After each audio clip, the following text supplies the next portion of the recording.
Yes, sir. So.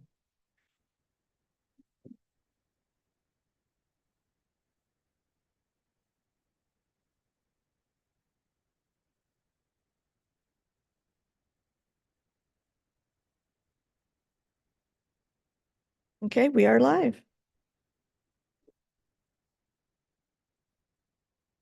I'd like to call the meeting to order at 6:05.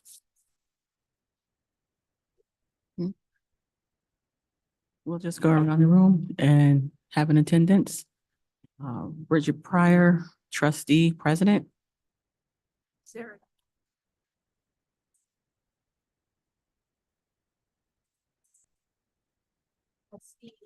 Nominating. Phone's on. No. Oh, I thought I had no. Mine were. Get your good.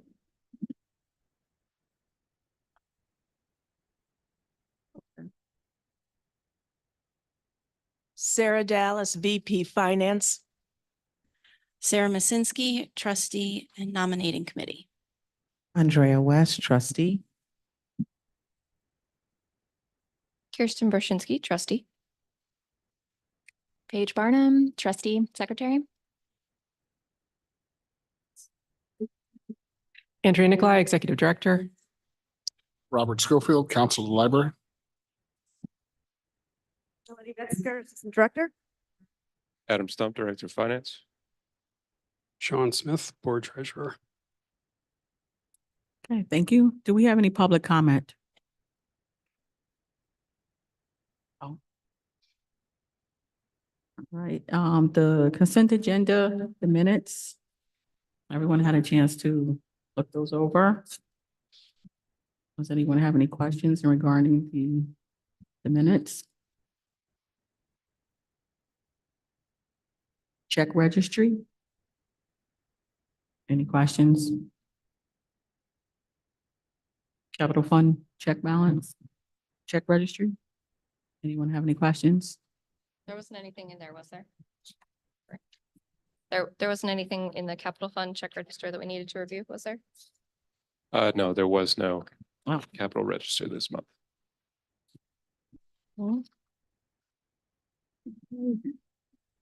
I'll make a motion to accept the consent agenda.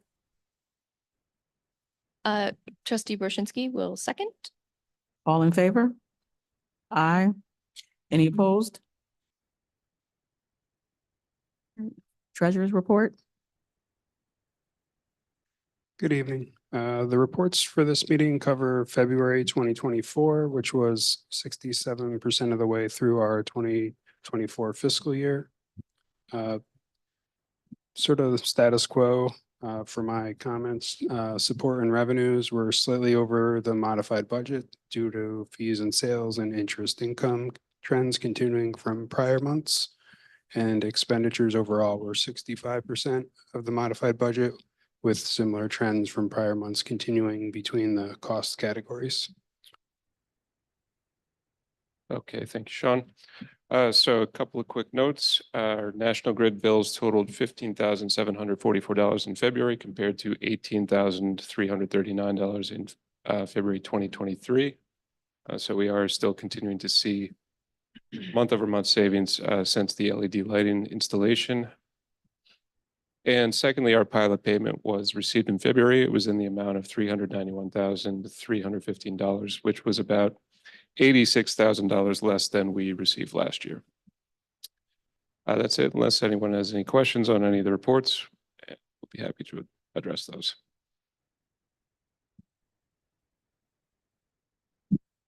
I have just a quick question. The percent to budget, is that percent to budget to the modified budget or percent to the approved budget? So to the modified budget. Okay.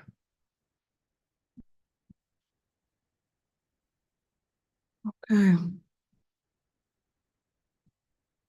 The capital fund report, that was in the consent agenda. So, make a motion to accept that's not, we just move on. All right, committee liaison reports. Trustees, any trustees reporting out? I attended one of the Eclipse webinars that the library was sponsoring. It seemed like there was a lot of folks there.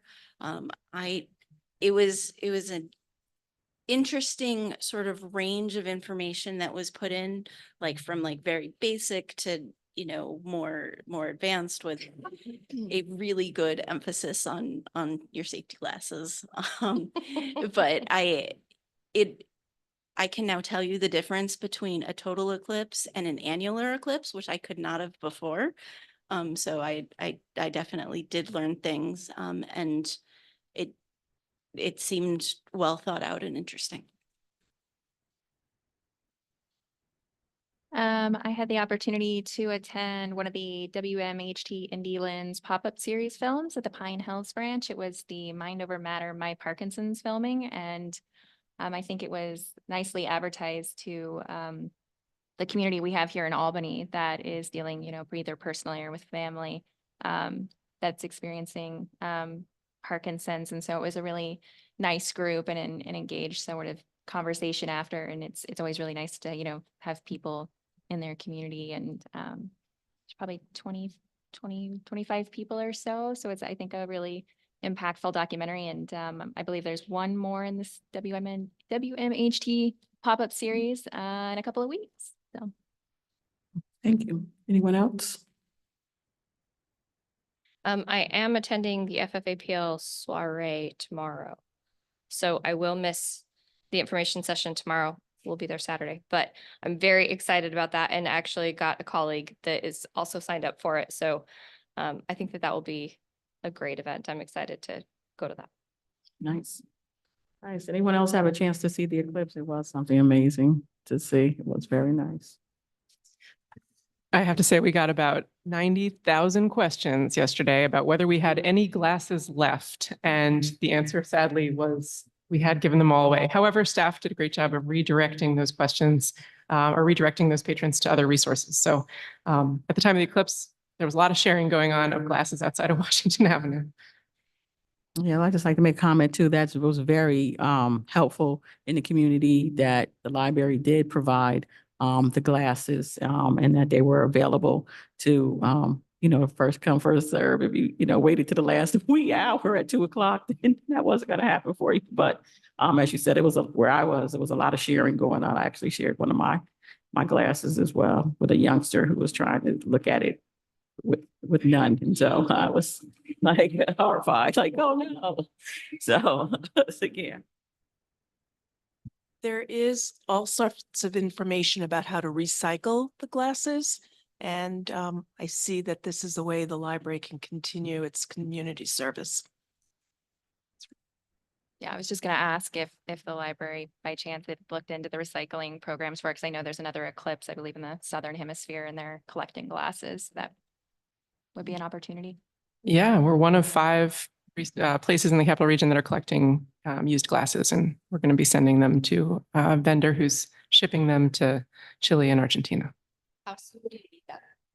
We need them by the 24th of April. Cool. Oh, I was also remiss when we were doing the not public comment, but our roll call that trustee Jare Gauls as well as trustee Robinson will not be here. I'm sorry, and trustee Way as well.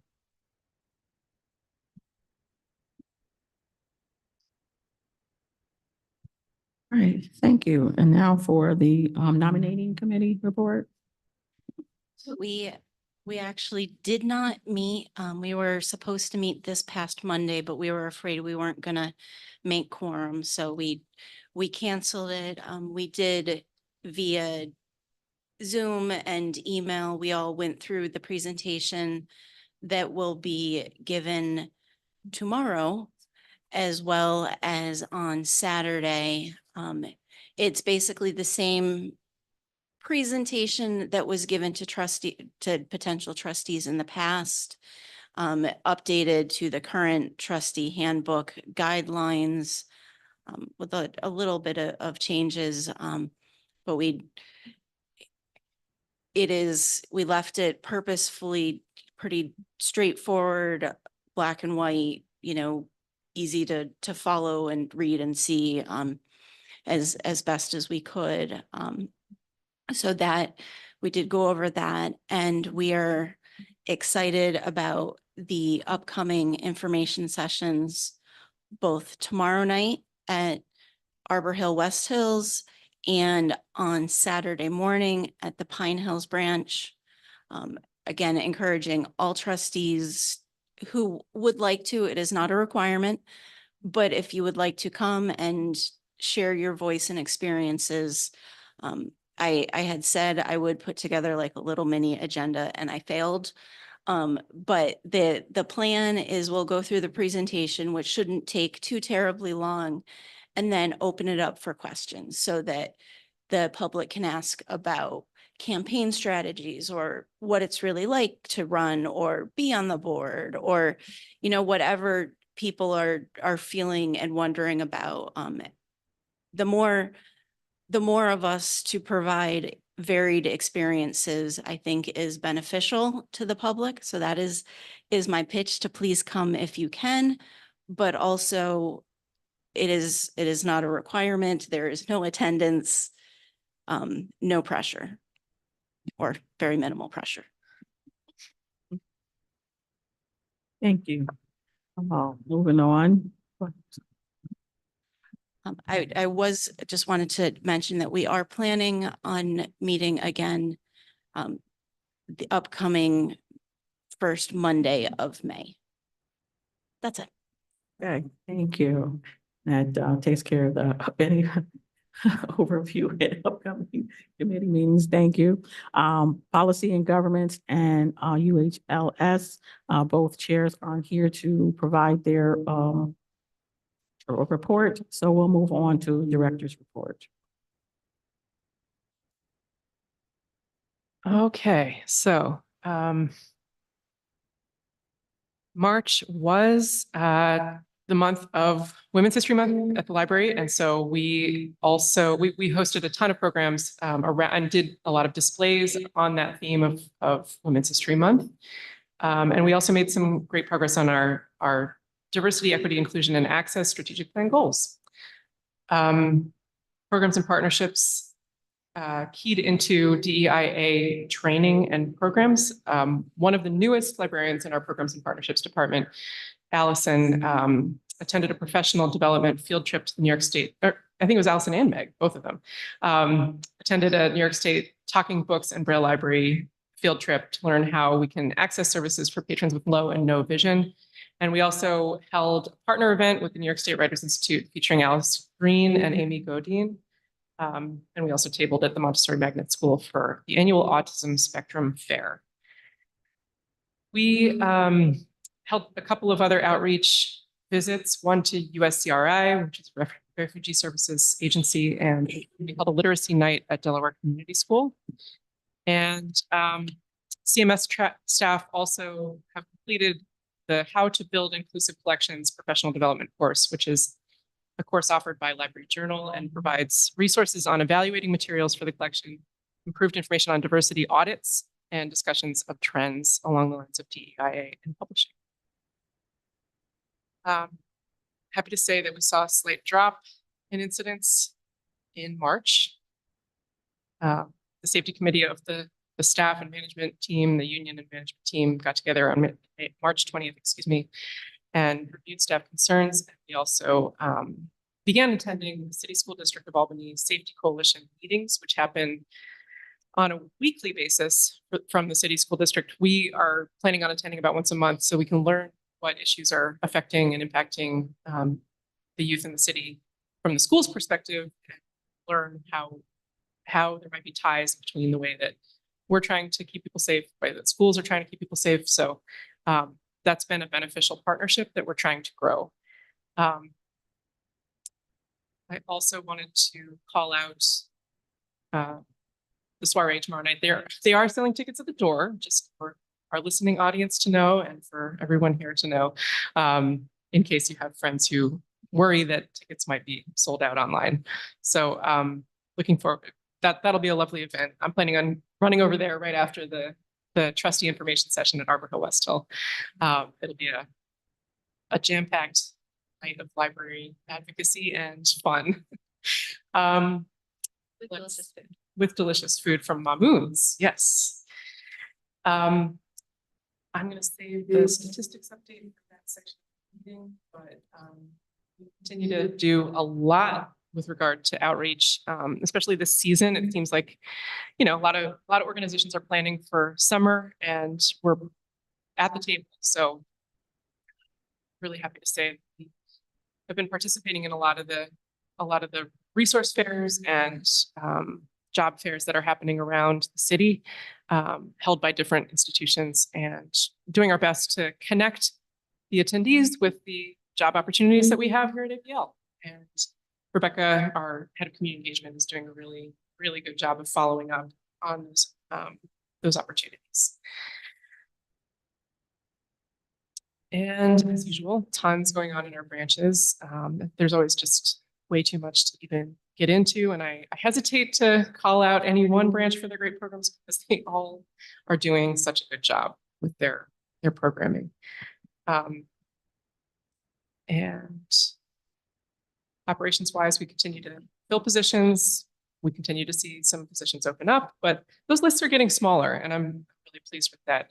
Our HR generalist is doing a wonderful job of keeping up with the placements and advertisements, and we just keep on trucking. Arena has also, our HR generalist has also done a really phenomenal job of seeing opportunities to boost morale here at APL. And one of the ways we did that was by taking on the Workforce Challenge again this year, but also holding a t-shirt contest. So there was a t-shirt designed featuring a book with the phrase, "We're booking it" on it. So you can look forward to seeing those in the future. All of our staff are encouraged to be part of the Workforce Challenge race. It's a really fun race. Tons and tons of organizations across Albany, which I'm sure you all are aware of. I was new to the race last year. It's quite a scene. And I'm glad that APL is represented there.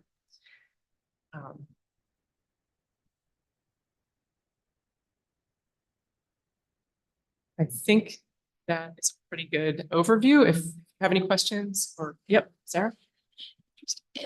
If I'm remembering correctly, which I might not be, but this is, I think, the second month in a row of incidents going down. Is there something that the library has changed or done that you guys are attributing this to, or are we just thinking it's good luck? Honestly, at this point, I'm thinking it's good luck. There's not enough data to really draw any conclusions other than maybe the weather improving a little bit.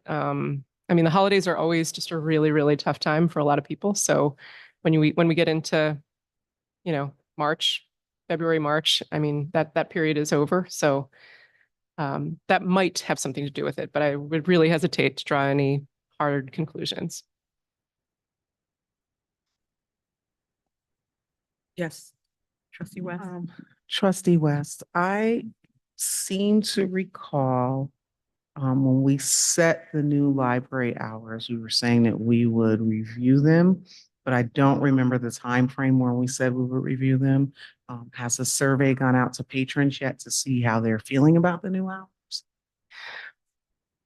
There were no plans for a survey. However, there were plans for a quarterly check-in, and I delivered a quarterly update at the January meeting because that was 3 months in November, December, January, no, February. I delivered a quarterly update at the February board meeting, and then I'll be delivering one next month, and then 3 months after that. And then there will be the year check-in, and the board had decided to give it a year. So the check-ins are based on activity? Like, how do we measure what the community is looking for? The check-ins are based mainly on attendance. So what we're seeing with our door counts on the weekends, and the next quarterly report will capture not only attendance, but also programming data. So the board had asked for a little bit more detail about the age groups that we're targeting with the programs and the types of programs and the number of programs that we're offering and how many people are attending. And that was obviously a big feature of the new hours, was that ability to offer programs. So gauging the success of what we're trying to do there is really important. I'm just trying to figure out how we would capture data. So, for example, if we're offering programs on a Sunday in Arbor Hill, how do we, and it looks like the programs aren't attended, does that then translate into, okay, well, the programs aren't being really attended on a Sunday, so maybe we close it on Sunday as well as Saturday? Or do we capture that population that says, I would attend the program, but I would attend it if it were open on Saturday? Like, how do we capture the population saying, no, these hours would have been better, or these hours are better, like different options? How do we capture that? It's a tough question, honestly, and it's hard to capture that because we don't know what we don't know. And it's hard to reach people who aren't coming anyway, on either day, you know? But in terms of Sunday programming, we can't actually offer programs on Sundays because we don't have enough staff on the Sundays. However, we're really looking at how people are voting with their feet. And that's the main indicator that we can rely on in terms of hard data. Unfortunately, there isn't a more nuanced way to get at, you know, stratifying the people who are showing up, because we don't get into, you know, asking people questions about, you know, where they're coming from, or, you know, gets into patron privacy. And so, but I would love to know more about, you know, what's compelling people either way. We could potentially do some exit surveying of some kind, like as people are leaving. I don't know. I really have to give it more thought as far as how we can capture some additional data besides just like numbers that we see. It would be great to have some anecdotal or, you know, qualitative, I think is what it's called. Thank you. I'd be interested to see how that pans out. As far as exit surveys or just finding out what's the best day of week for you to go to the library, like something like that. That's not that doesn't breach confidentiality, and that's really just so the core point of what we're looking at is what staffing wise, which ones do we keep open and what times? And what locations? There wasn't any of that in the community surveys, correct? The When- community surveys. When we were going into strategic planning a year or so ago, and there were like the links on the web and all of that. From what again, this is like a year ago, but from what I remember, the specific information that Trustee West is asking for was not included in that, correct? I was not here for the survey portion of the strategic plan. That was before I was hired. However, I think it mostly had to do with program data. Melanie, you were here at that time. Would you mind? But just off the top of your head, do you remember?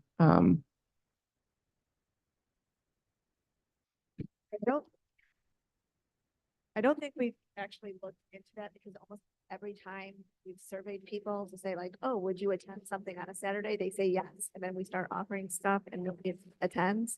So we find the data, like, it's always a person's idealized of what they would do, but versus the reality of what they actually do. Although we are seeing program attendance But on we are Saturdays. program attendance on Saturdays now. But I would have to go back because I don't remember the survey questions right off the top of my head either. So I was gonna hopefully go back and look at that and see if I could see what we asked. But it's always, it's difficult because a lot of what we get are the people who are already coming to the library anyway and already have their established patterns. And so trying to establish what would be an alternative pattern off of what they've already are doing is a difficult thing to gauge, especially when we're having difficulty getting people who don't come to the library to fill out those questionnaires. What could we offer to get you to come into the library? So I think though that those are two different questions. So the question sounds like you were saying, would you attend programming on Saturdays, or what programs would you attend? You were saying that we don't do programming on Sundays. I'm just saying, which libraries do we keep open on Saturdays and in what neighborhoods? Not necessarily to go for programming, but I need to go to the library because I have to use the resources and I'm in school every other day or I'm in work every other day and Saturday is the only day I can go and Sunday I have other obligations. So I think they're two different things. I think that programming on a Saturday is different than do we keep the library open on Saturday because people need to use it or patrons need to use it?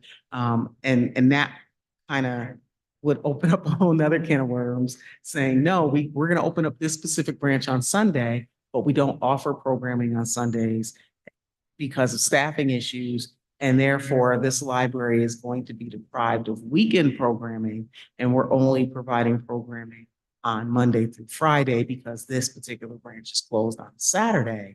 That's kind of problematic that I see. Yeah, that's why assessing the door count as well as program attendance is an important, like, it's important to look at both together because not everyone who walks in the door attends a program, of course. So yeah, I hear your question. Oh, yes. So I actually have two questions. One, about the, I'm trying to bring it up on your report. The CSDA Safety Coalition meetings. For something like that, you said it's happening on a weekly basis. You guys are trying to go on a monthly basis. Is that a way that as trustees, we could continue to help and serve the library by attending some of those meetings that you're not able to take? Would that be something that is helpful for a trustee to attend? Probably not because of the information that they're sharing and what they're expecting us to share. We're there to share what's happening on a day-to-day basis in the library. So, but I appreciate the offer. Okay. And then my second question, I know that when we were discussing the idea of closing the library on the day of the St. Patrick's Day Parade going forward, we had decided to instead change it to just closing this year and then revisiting it for next year. And I was curious if you, I know that you guys were closed this year. Did you see Washington any Avenue. at Washington Avenue? Mhm. Yes.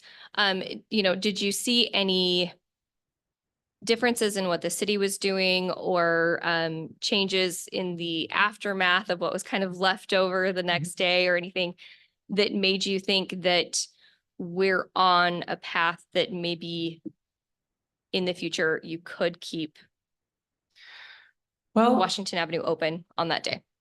I was at a CANA meeting last week and the officer there who was, doing the community outreach at CANA mentioned that there were no arrests this year during the parade. And that was a marker for them of a successful parade day. So that's the data. That's the only data I have. Any other questions regarding the director's report? Really quick, just I was able to bring up the questions that we asked. We didn't ask a specific, like what days of the week you'd like to be open. The three questions we asked at the end of the survey were, if APL could do one thing to improve programs or services, what would it be? What new programs or services should be added to address new emerging or unmet trends, and any other comments for the future of APL? For the three, they were open-ended questions. I just have the raw data. I'd have to go back through and find what we collated with the responses for that. But that's where people would probably have responded with, I wanted weekend hours, because looking at the very first response for one of them was, it would be nice if the library was open more hours. I appreciate that. I think that, and I'm not belaboring the point, I think that it would have been, if the community knew that this is so when you make change, you do community forums, you say, hey, this is what we're thinking of doing, and you get community buy-in. I think if the question out there was, we are looking at changing library hours for your branch. And when patrons come into that branch, when they come into Arbor Hill, it's right on a counter. When they're checking out a book, It's right there. We are looking at changing library hours. What library hours would be more conducive for you, or what would fit your schedule? And that's a very targeted and purposeful survey that would garner or elicit the information directly related to library hours, not necessarily programming, but it would be related directly to library hours that would get that information. And it's just a thought. I think that it's more targeted and it's not kind of couched in some other things. Because if I know that I'm a patron and that my answers may directly affect the hours and the accessibility of the library that's in my neighborhood, I would tend to, and it's quick. It's not like involved answers. It's just, these are the hours, these are the days. Duly noted. Thank you, Trustee West. I'm thinking that's something that we definitely can revisit and also explore those possibilities of providing that information to all the branches to see what would be best for the patrons and their schedule. Did you have a question? No, my only thought is that, and it's not gonna be obviously the same, but if Melanie goes back through, those sorts of answers, it's, I think, the closest we can get to, baseline feelings from the community, because we didn't do that beforehand. And so that's just in terms of evaluation, that was just sort of my thought with that. Definitely. Yeah, Sarah Dallas. Just in my experience doing surveys in communities throughout the region, when you ask people what hours or what would work for you, we usually got 12 hours every day. But I like what you're saying, but how to narrow it down that people say what they really are going to come, because when you say, how can we improve? They'll say more hours, but it doesn't necessarily mean people will come in.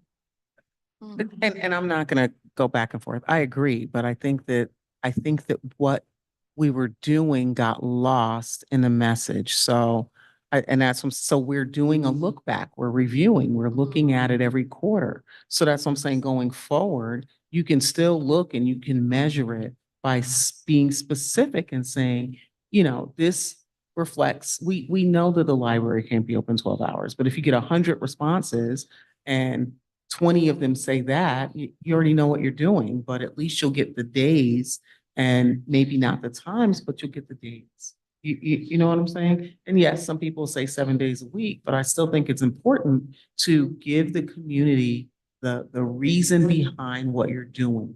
We are contemplating or due to staffing shortages, we are contemplating changing the hours of your local branch. What hours would you like to see the branch open? I think you need to be clear with what you're trying to do and not couch it in other things, because that doesn't help the everyday patron know that, oh, wait, improvements. I want a whole bunch of improvements, but that doesn't tell them that they don't know, or that doesn't tell them that what's going to happen is this may affect the hours the library is open and your accessibility. That's all I'm saying. I apologize, Madam President. No, thank you, Trustee West, for your insight and your comments. Again, as I said, that we'll definitely review, as you said, in the next month. If we want to, going forward, put that information out there, giving the patron an opportunity, as well as evaluate what was the survey from those 3 questions that Melanie is going to provide us as well. So knowing that the changes that were made last year, that coming up in, is it May, when we're going to be at about the year mark of when they were made? Is that correct? 6 months. November. Oh, November. Okay. And just thinking kind of, we wanted to give it a year to see how it was working, maybe targeting that year point, to do a public survey would be a really good thing to kind of think about, to target, to say, these hours have now been in place for a full year. Is this working? What are the concerns that you have? And see if, because I don't know that we want to go back to the public and say, we're thinking about changing the library hours, because I don't know that that's necessarily on the table right now. But we still want to get to Trustee West's question of, what is working for people? What are their biggest concerns? And so maybe targeting that date of, it's now been a year since we changed the library hours, and asking some specific questions, especially at the libraries where the hours changed, to get some feedback from the patrons there to see if it's working for them. And that might be a good benchmark spot. Appreciate your comment, your input, but correct me if I'm wrong, Trustee West, I don't think she's saying that, because the May would be 6 months. So then if we look at that 6 months, again, we're not going to change the hours or implement anything until, again, the year, as you said, the benchmark. Right. But then we can get an idea of what Mhm. the community is asking. We can get a feel for what they are. So Yeah. when November does roll around, we can have some solution, or revisit that and maybe change or keep it the same or status quo. So again, we'll revisit that when in May. Thank you. Okay, now for the was it strategic plan update? I wanted to mention something about the statistics, if that's okay. I'm sorry, first was the board orientation, unfinished business. Or what? Yeah. Okay, monthly statistics, yes, thank you. So if you open the monthly statistics, I just wanted to call your attention to one statistic in particular. We had been reporting out on recorded videos, which amount to essentially now they amount to our pre-recorded story times that we held during the pandemic and all of these board meetings. And the statistics, we realized what we were seeing were very, very outlandish numbers, like in the 2000s per month, which I don't know how YouTube is calculating views per month, but they were no longer relevant statistics. So we pulled that number away. We had started pulling it in March of 2020 and did virtual programming through February of 2022. So after that date, as it says in my director's report, thanks Melanie for the analysis, the numbers we were pulling from the YouTube reports weren't matching with the actual views of our recorded programs, especially after we removed our story times craft programs. So this month, we removed those numbers, virtual programming line, going back to March of 2022. So what you see on the stat sheet in terms of our program numbers is more accurate than it was last month.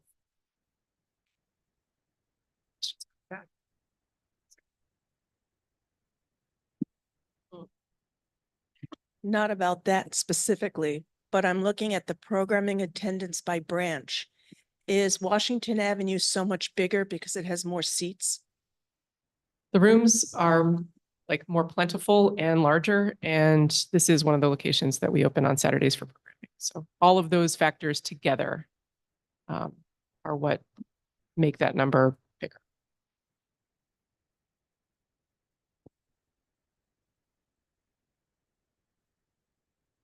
Thank you. Any other questions regarding statistics? Just need to wear my glasses. That's all. You can increase it. Yeah, I still probably should just remember to bring my glasses.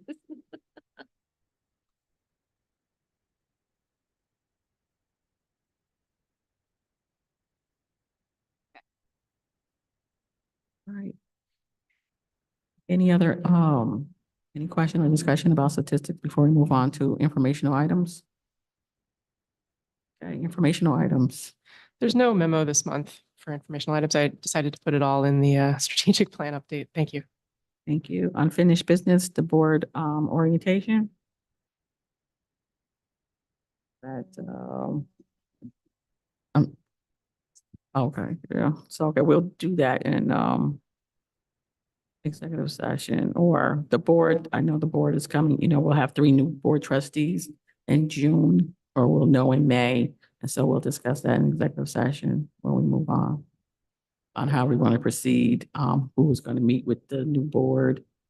As trustee Malinsky had mentioned that we'll all, be giving the input and our expertise and letting them know what to expect, the great work that we do here at the library. Okay. New business now for the quarterly strategic plan update. Okay, so you've got two documents in that item. One is the implementation grid, which is the colorful document, and the other one is a memo. And I wrote the memo because there were some, tactics that we had to change as the year evolves. We always adjusting tactics as resources allow and as our response to the community needs changes. So under the community engagement goal, and again, I'm referring to my memo, under objective 1, assess and respond to the changing needs of the community. We had proposed to survey the community annually and do a direct community survey in interests and current and future programming. However, what we learned through preparing for this survey with the Neighborhood and Community Services Department guiding us is that there's a lot of survey fatigue in the community, especially in disadvantaged communities in Albany. There's a lot of like, all right, we keep saying the same thing over and over again, yet no real answers or solutions. So instead of doing a traditional survey involving, asking the community for the themes and how, again, what the community wants from the library, we decided to do a different kind of approach, which is a survey of surveys or a meta-analysis of feedback that's already been gathered about the community through especially the diversity, equity, inclusion, and access lens. There have been surveys in the South End, surveys in North Albany, surveys all over the place. And these are all agencies, most of them are public agencies. These are agencies where you reach out and ask for the data, and they pretty much have to give it to you, and they want to give it to you. So we're collecting that data now. And what we want to do next is develop program options. So instead of going to the community and saying, okay, what do you want? What do you want? What do you want? We can go to the community and say, hey, we've studied all of this data from other surveys that you've helped the city with over time, over the last couple of years anyway.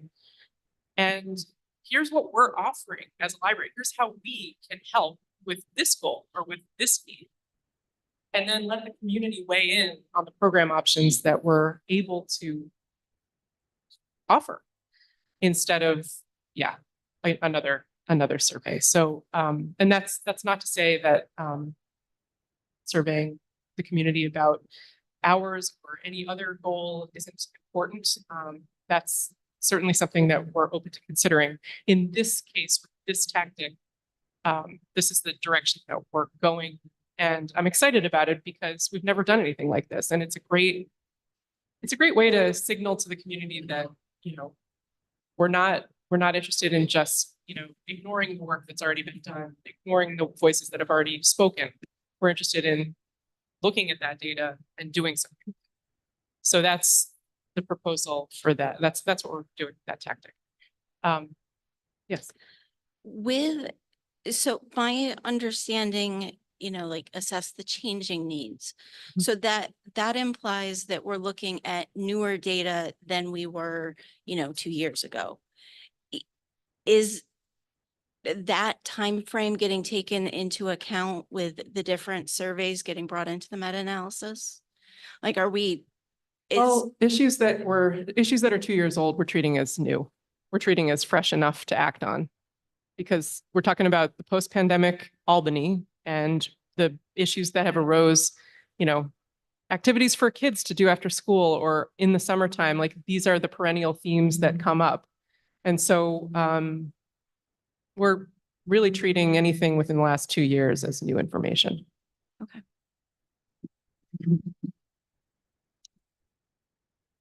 Moving on to objective 2 under the community engagement goal. That's the objective to develop, maintain, and regularly evaluate strategic partnerships. We still are interested in pursuing this reciprocal lending project with UAlbany. but we've had to push that out a little because of other pressing tactics, which I'll get into in a minute. Under the workforce goal, we are tackling the objective to develop recruitment strategies to increase diversity among APL staff. We're making really great progress on developing and integrating our internship and volunteer programs into the larger workforce plans. We had to prioritize the digital navigator program, which are the interns, and I'm happy to say that we had great success with our, I think it was 3 interns that worked with us in the last few months. And our head of community engagement is now full steam ahead on the summer youth employment program. We only had 1 summer youth in 1 branch last summer, and this summer we're going to have summer youths in 5 branches, which is phenomenal and a really good thing for helping young people understand how fun it is to work at the library and hopefully begin to cultivate the next generation of library workers. But Rebecca Lubin, our head of community engagement, is also working on getting that part-time library assistant job posted. That's the person who's going to coordinate our volunteers. So Rebecca will be overseeing that person. And we're looking forward to logging volunteer hours through a formal program in early fiscal 25. Okay, under our diversity, equity, inclusion, and access goal, a lot of activity here. The Upper Hudson Library System issued an equity challenge. I was part of the committee that created the equity challenge, and we see an opportunity here to fold in some of the tactics that the equity challenge issued and put them into our work when it comes to educating the board and cultivating the board, helping the board, and actually the nominating committee has already pretty much tackled one of these tactics. And I'll get to that in a second, but yeah, that tactic C. So under strengthen recruitment, retention, development, and training practices to ensure the staff reflects the diverse community APL serves. Of course, that extends to the board. So tactic C for the equity challenge was to hold an open house or a live recorded virtual meet a trustee information session for prospective trustees. And what the nominating committee has done is created 2 information sessions instead of the 1 that we typically had in previous years. And we're holding information sessions at 2 different times and in 2 different locations that we've never held them in, at least not in recent history. So instead of holding just 1 here at Washington Avenue or Pine Hills, we're holding 1 in Arbor West Hill and 1 at Pine Hills. And 1 is, of course, in the evening, 1 is on Saturday morning. That's better access for the community and for people who might be, working 9 to 5 during the week and want to participate.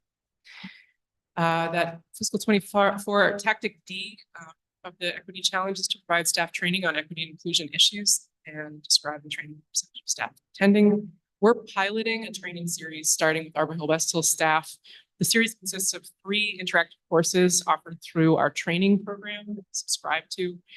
It's an online program, but it's interactive, and there's an expectation that the staff who are bringing the training are going to, view the training with staff, and there will be a conversation about the training. So instead of just like sending people off to watch a video, which is not the greatest, we're going to, engage staff around these themes. So creating a positive work environment, microaggressions in the workplace, and cultural competencies.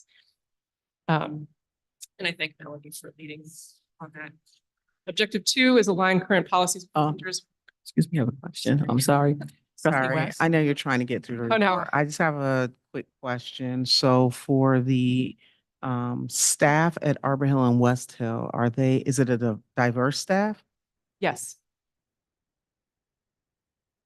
Well, Washington Avenue is pretty diverse as well, but yeah, it's a diverse staff, racially diverse and gender diverse and age diverse, come to think of it.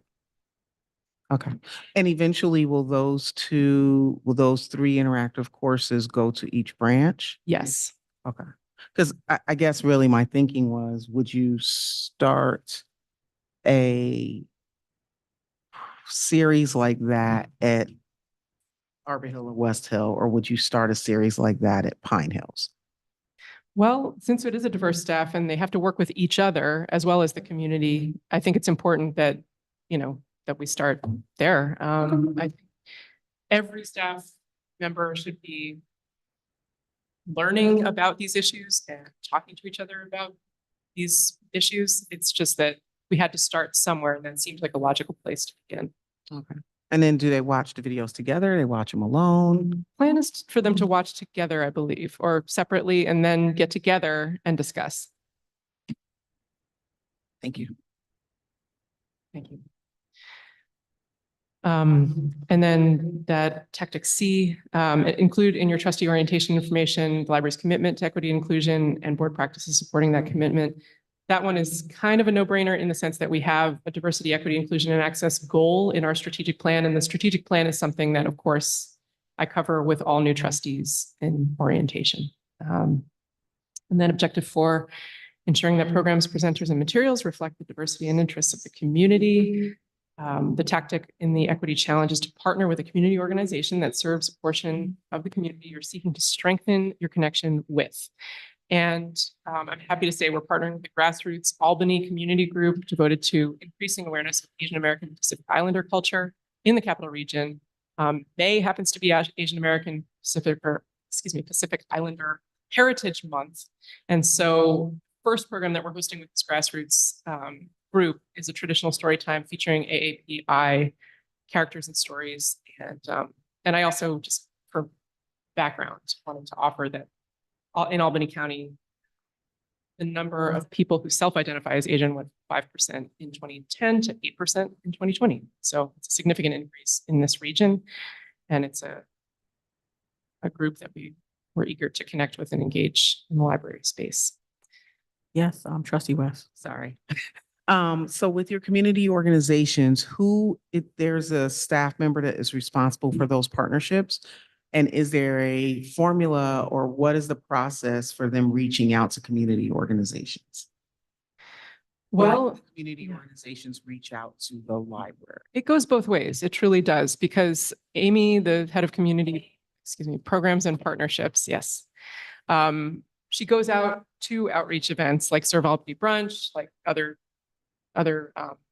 fairs and events that happen in the region, and meets people. And in addition, she is constantly contacted by community groups who want, like authors, community groups, this grassroots group, who want to bring something to the library. And then there's a process where we make sure that, you know, what we expect is going to be delivered, that, you know, there's a track record or a CV or resume, you know, and some idea of like who we're partnering with and the quality of the programming we're going to be bringing to library patrons. That's always a factor. And yeah, it's kind of how it goes. It really is a two-way street. Okay. And is that something that can be made public? Like, is there a limit on community organizations? So I guess I'm saying that there's I can probably name about 20 organizations that have never partnered with the library. Not that they wouldn't want to, but just that it's just not readily available knowledge. So I'm just trying to figure out how we could make that public. You know, is there some kind of campaign we could do? Like, I think if you know, site? yeah, if No. you know who those organizations are, tell us who they are and we'll reach out. So when we did the strategic planning, I was actually in that workshop and I gave a whole list of organizations. So they're on paper, wherever that paper is. But I'm thinking now, instead of just relying on me, right, maybe we could put it on the library website, maybe just, okay, for a week straight, we do a little public reach out and have a ticker on the website saying, hey, are you in a community organization? Do you want to partner with the library? If so, reach out to this particular person and, you know, share your program or your intended program with us. Thank you. Thank you, Trustee West. More? A little bit more to go.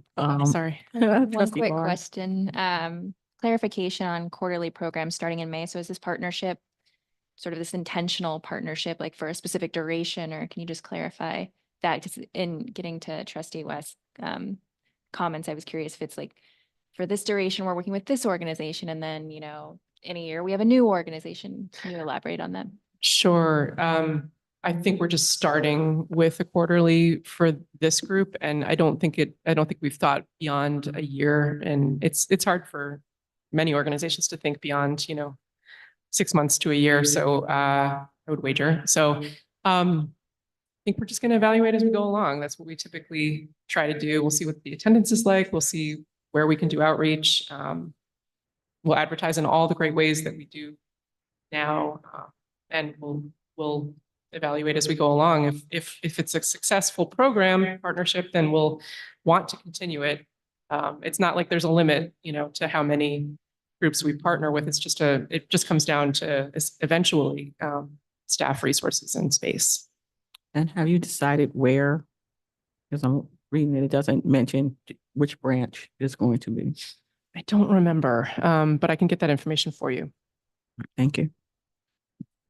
Any other questions before Executive Director finishes her report? You can go ahead. Okay, one more goal to talk about, the sustainability goal, and there is a lot to this one, so thanks for your patience.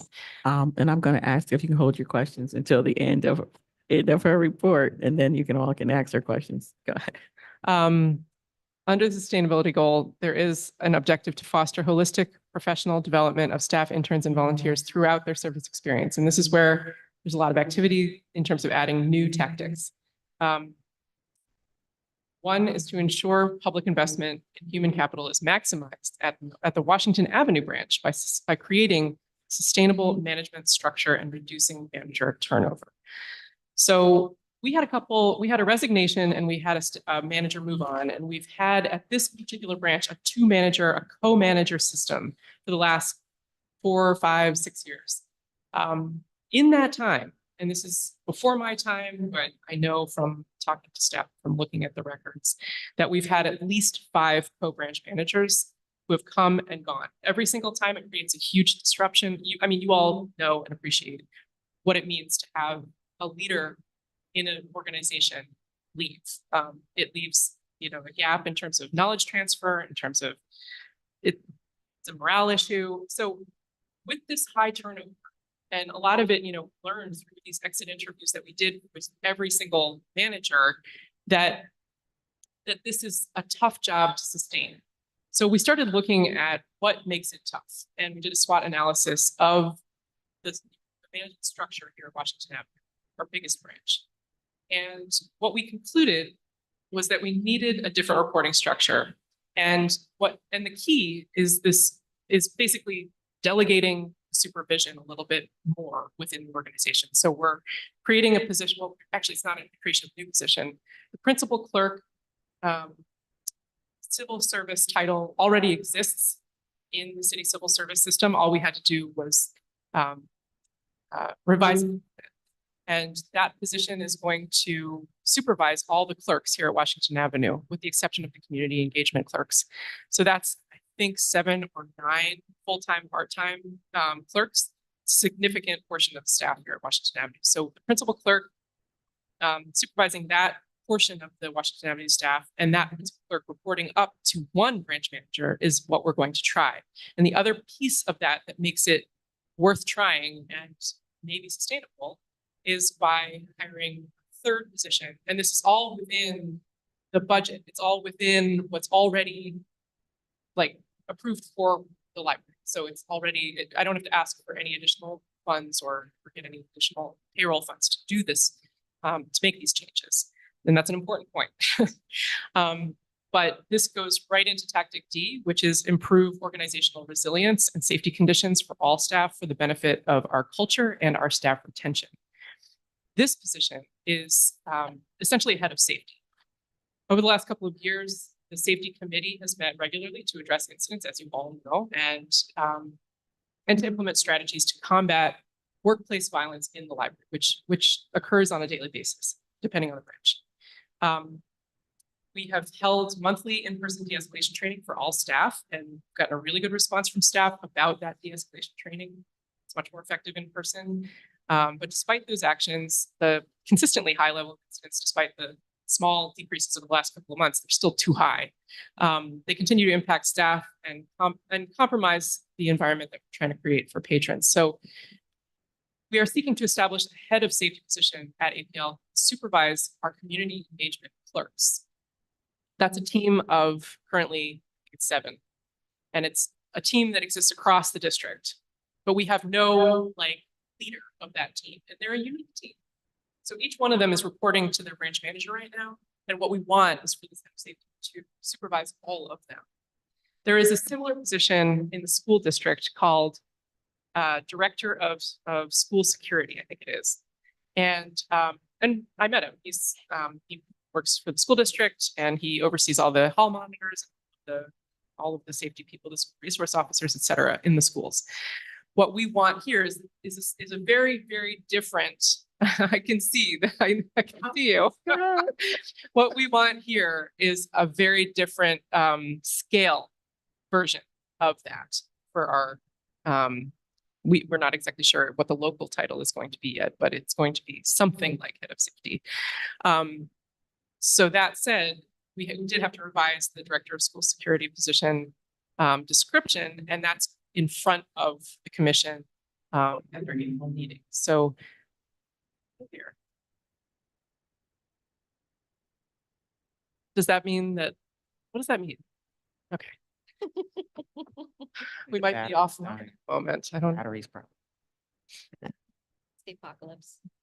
Oh, we're still still online. live. Erica says, great. Battery. This is why it's great. Erica watches the movie, the YouTube while we are meeting so that she can verify. No, go ahead. The computer needed an update. That's all it's telling me. Yeah. Okay, that's super annoying. Thanks for your patience, everyone. So the commission's considering this this revised position at their April meeting. That doesn't mean that we're going to be able to move full steam ahead right after that's approved. There are a lot of things that we need to think through and put in place. But with that person supervising safety practices, supervising the community engagement clerks who we rely on as our frontline readers at the library, who we rely on to build relationships with patrons and de-escalate situations that come up in the library space, we see a lot of benefit to this position. All right. Okay. Trustee West, did you have a question? Oh, I was waiting for her to finish. My first question is about the job description that's already in front of the civil service. So I'm just trying to figure out, and I'm going through, I'm looking at the responsibilities of the personnel committee. I'm just trying to figure out, should the personnel committee have seen that before it went over to civil service? I don't think it's not required. I think the personnel committee can review it still. It's not too late. It's just time was sort of the essence here. And I know that we can create or revise positions as needed up to the treasurer and my position. But the personnel committee absolutely has oversight over the treasurer and my position. Yep. So it does say that they review job descriptions once every 3 years. Okay. So my other question was, so the director of school security is a high level position. Is the head of library safety going to be a high level position as well? It's going to be a different scale. So we're looking at the L2 position salary, like in the established union salary table, we're looking at the L2 position, which is the equivalent of a branch manager. Okay. And as far as the qualification, so I'm flying blind because I don't have the job description, but for the one that was submitted to civil service, I do know that in the job description for director of school security, that's typically a 211 waiver position. The job description has a high level, it's high level. So typically it's a retired police officer that takes that position. Are you looking for that type of skill set as well? We're looking for criminal justice or related field and 6 years of full-time paid experience in either law enforcement or the related field with at least 3 years of supervisory experience and demonstrated public relations and constituent development outreach with diverse communities, graduation from a regionally, I know I'm just like reading these out. I'm happy to share the whole description after this meeting. graduation from regionally accredited New York State registered college, or one accredited by New York State Board of Regents to grant degrees with an associate's degree or in criminal justice or related field, and 8 years of full-time paid experience as identified in A. And then there's a couple other minimum. That's fine. I'll wait until you share it, but, and you're saying that that salary already is accounted for in the contract and the budget that we already established. In addition to the contracts, that was a limited contract. I know that we have consulting, the HR consulting. That was a limited contract. So we do have monies left for that position. Yeah, in our regular payroll budget. That's because of the resignation that we had in January and another staff member who moved on to another branch manager position elsewhere in the district. And when is civil service getting back to you? I think right after their April meeting, which I believe is on the 24th. So this is a new position. So we as a board would have to approve the new position. I don't think so, no. All personnel actions must be approved by the Board of Trustees at a legal meeting.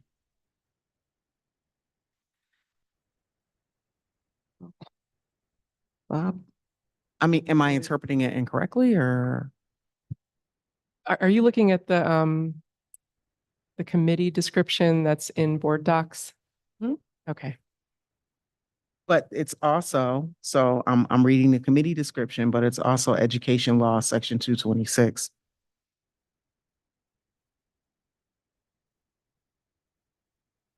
I think Trustee West is correct.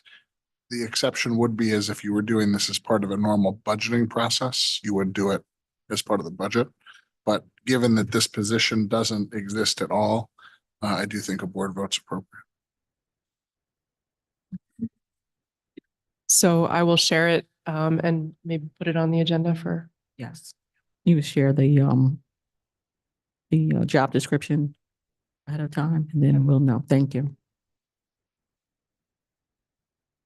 Any other questions regarding the new job description or the safety conditions?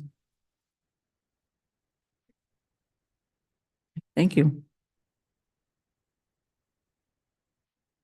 And I did love the grids. Thank you. Okay.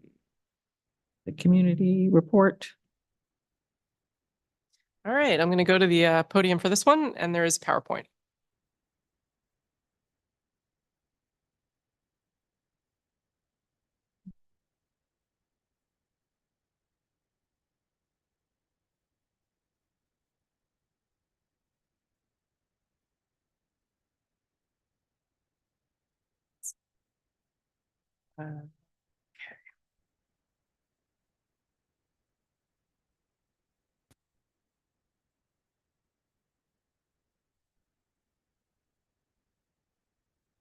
Is this the same report that you'll be giving when the candidates have the meet the candidates forum? Is that different? This is the same, roughly the same. Some of the information will have to be updated, like the upcoming events at the library. But yeah, this is essentially it. The report that I give when I talk about the library budget at neighborhood association meetings and community groups and the school board on Thursday. So we'll start with what was noteworthy in 2023, and this is calendar year 2023. We offered 589 programs dedicated to early literacy. That's a lot of growing readers for the library. We also hosted more Albany-made creative lab makerspace hours than we were able to in the previous year. So those are STEM and STEAM programs, and we saw really healthy attendance at those programs. In fact, now we're offering additional STEM and STEAM programs for kids on an additional day of the week. So that's been great. We have 2 staff members here at Washington Avenue, where the makerspace exists, who are very motivated and dedicated to offering makerspace programs for kids and grownups. We also wanted to highlight our Museum Pass program. It's not just Museum Passes, it's also Parks Passes. So saw some really great use of our Museum and Parks Passes in 2023 to our 23 regional museums and parks. And that's, again, low and no cost entry. So really great benefit for our library community. And this goes to the service hours change. We expanded Saturday hours at our three largest branches and began offering, first time ever, consistent weekend programs for working families on Saturdays at 3 locations.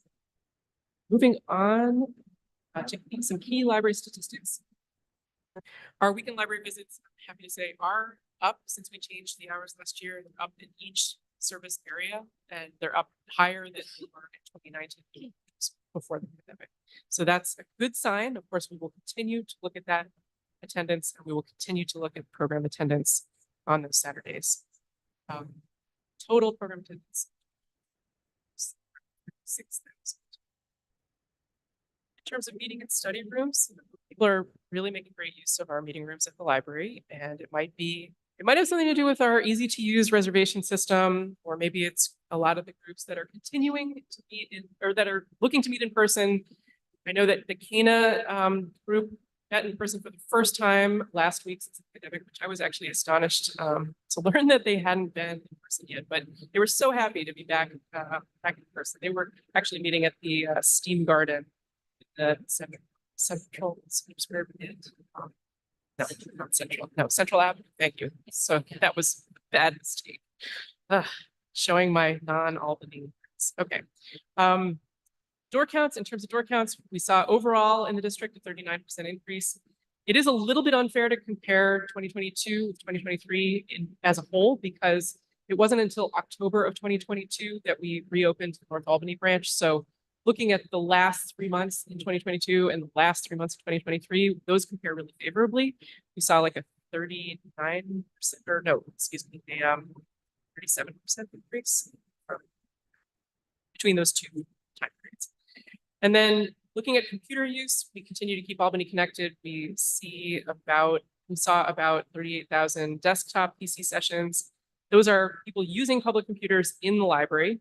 We also counted around 50,000 Wi-Fi sessions, which is people using Wi-Fi on their personal devices in the library, as well as residents and visitors at Albany Housing Authority locations who are benefiting from our Friends and Foundation of APL sponsored Keep Albany Connected program. There were also around 11,000 Wi-Fi sessions inside those housing locations, and another 3,000 in Lincoln Park, Swinburne Park, and Washington. Circulation-wise, we saw a little dip in our physical library material cert, but we more than made up for it in our digital borrowings. So that's a statistic that's headed in the right direction and shows that Albany readers are reading. Looking ahead, we're going to be rebooting our Growing Readers program. Albany kids have the right to read, and we believe that strongly. And we believe that it's really important to educate parents and give them access to resources about how to engage their kids around reading, whether they're in utero, fresh out of the womb, or just any age up until kindergarten. Like, it's important to just continuously either read to, or have them read to them or those pages. So we're going to be success, as we always have.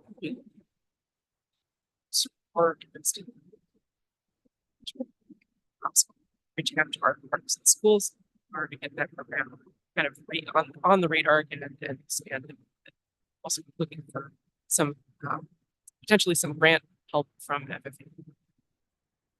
Our Sunday hours are new this year in terms of being open at our 3 Sunday branches in July and August. So Albany needs schooling centers in hottest months, and library patrons should have access to a branch library in all 3 service areas all weekend, year round. And so with the board having voted to open our 3 Sunday branches a few months ago, we're going to be offering this July and August hours. At Washington Avenue, we are working on making the branch a little more inviting inside and out. That means addressing some of the guts of our biggest branch with some plumbing renovation, the DLD grant, but it also means creating comfortable and welcoming seating areas. It's basically Washington Avenue's turn. North Albany was renovated just a year ago, and our other branches were part of the branch project 10 years ago. Not a full, well, I think improvements were made here at Washington Avenue to the local history room, if I'm not mistaken, but during the branch project. But the rest of the branch could use some love and attention, and some art, I would add. So I'll be looking to enhance Washington Avenue spaces ahead. In terms of volunteers and careers, we all know, we know that the library is a great place to work, whether you're a volunteer, an intern, a clerk, or a librarian. We haven't had that volunteer program. I spoke about that before. I won't repeat all of that, but we integrated that program, and we're interested in that because it helps us develop that pipeline of folks to move volunteering, to interning, taking the city civil service test. We just often just need to get people in the door, and then they realize, oh, this is a great place to work. Oh, and we have this HR generalist who can share all that great information with staff who are coming in, with the volunteers who are coming in, the interns. So forward to expanding our volunteer program and growing careers at APL. The 2024-2025 budget, you all well know that includes a 2% increase, which falls under the tax cap for the library. We are making moves to become more efficient and sustainable. Of course, the LED light fixture replacement project, and that is, as Adam mentioned earlier, saving us thousands of dollars in utility bills. However, maintaining and supporting our workforce is non-negotiable and requires an annual cost of living increases and state retirement contribution increases, not to mention covering the rising cost of healthcare. All of that relied on the tax levy.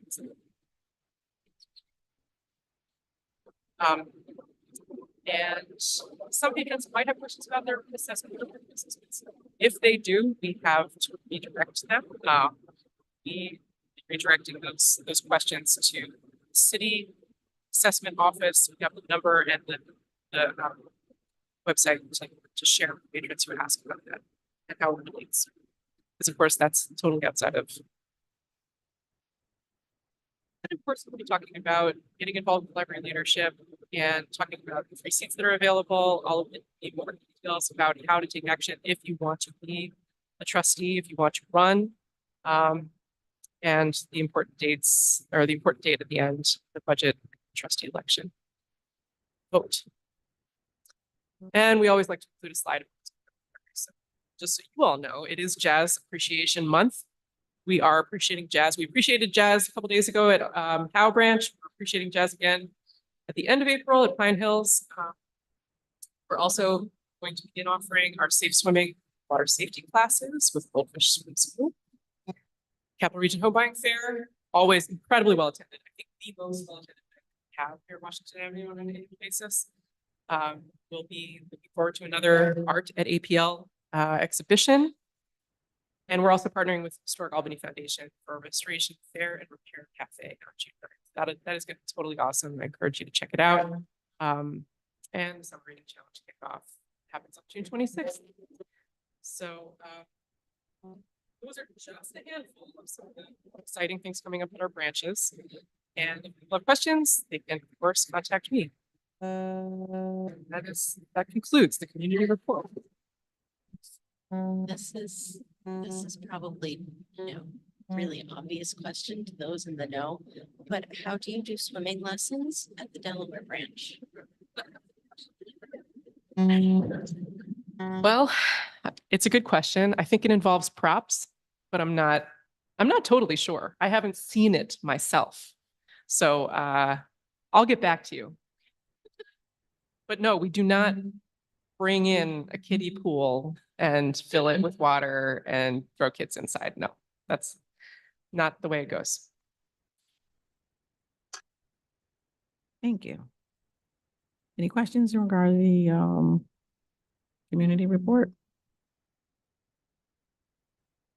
Yes, Sarah Dallas. I know how hard it is to take all that you all do and make it so succinct and clear. I love the statistics. I loved everything about it.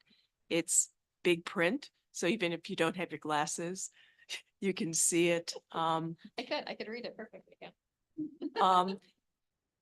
The one thing that I might add to it is have a slide of where all the branches are. Sure, that's easy. Absolutely. Melanie, do we have to change the setup now? Because I still see that that last slide, and I feel like we should be seeing the broom now, right? Okay. The only question that came up at Cana where I delivered a very condensed version of this community report. Question that came up was, how do you do everything you do with the budget you have? Because you guys do a lot. So that was a nice question to get. I felt like it was, I mean, it was obviously a softball, but it was a nice question to get at a community meeting. Thank you. Right. Do we have any public comment?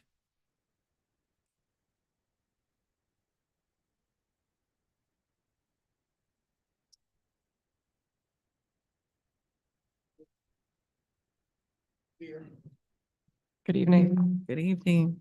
My name is Michael Logan. I'm your neighbor next door, and I'm the regional coordinator for the elder adult program. I did come down and I did speak with I think what's her name? Melanie, and just to introduce my program to you, because I have some problem staff. So what we do is we give internships, the internships are to adults 55 and older. And what we do, we pay their full salary for them to be. And what they do, they are not workers, they're interns. Right, so they get minimum wage, they get to work 20 hours a week in the library, but they have to learn skills that will help them get a job. So if they're here at the library, you get to try them out for 4 years. Then if you look at hiring, they can get hired. So like I said, I'm not gonna do a big spill, but it's something that I did want to talk to you about. And I think it will help your budget. Well, thank you. I'm eager to learn more, and I would love to connect you with our head of community engagement, Rebecca Lubin, who's overseeing internships at the library, and talk more about that program. But just to know that it's gonna be a MOU, and your legal is gonna have to look at it. And there's some moving parts to it, but if you guys are worried. The machine is acting All up. bunch of stuff is going on over here. And I'm a tech person, so. I think it's saying, I like your idea. I like your idea. Yeah. So it's something that can be done sooner rather than later. Yeah. We can have interns, you guys get to pick the interns, you sit down, you interview them, and you get to pick them. And like I said, salary comes from us. Okay. You guys don't have to spend a dime. We do the training, you do the training on the library end, but we're hoping that they can gain some valuable job skills to move on in the community. Got it. Thank you. Okay? Thank you. Thank you, Mr. Logan. A4TD, Advanced Training Associates, out of the Department of Labor. Okay, so we're right next door, so I can come. Oh, easy. My last comment is this. Looking at the library inside of the urban communities, I have not one time while I've been working seen commercial or library. Not one time. So you may want to think about that. Commercial, social media, all of these things. Library, they have to know the library's here. And always remember, the library serves not only a purpose as a library, it serves a purpose. It's like a book shop. That's absolutely true. Right, so if you want people to come, you gotta let them know. And the things that you're doing is good, but if you want the teams in here, you might not want them here, but if you want the teams in here, you have to pull them in with what they know. Right, so those are something, and I'm a teacher, I teach math. So just letting you know, if you want them here, you gotta bring them. It's hard to get them in here, but once you get them in here, you click with something, if you give them, like a recording studio, right? They'll donate a recording studio. You can get volunteers to come in here, marching band, right? You can reach out to my teacher. I'm sure he'll come over here and teach kids a marching band. So it's things that, you know, that you may not have thought of. Thank you. We're always looking for new ideas. I Thank appreciate you. it. And that's one of the ones that we were discussing with different partnerships. So, like you said, thinking out of the box, thinking, you know, utilizing what's in our community already, not trying to create the wheel. So thank you so much, Mr. Logan.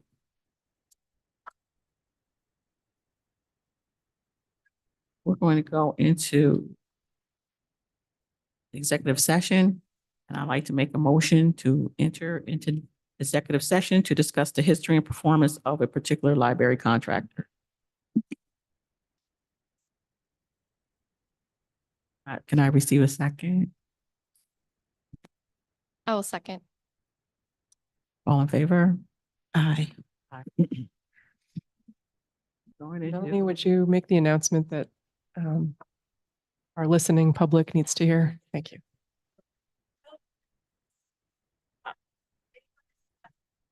Okay. Thank you. We'll see you Saturday. Oh, good night. Okay, to our public watching from home, the board is going into executive session. We will be ending the live stream now. No votes will be, or if any vote will be taken, it will be noted in the minutes after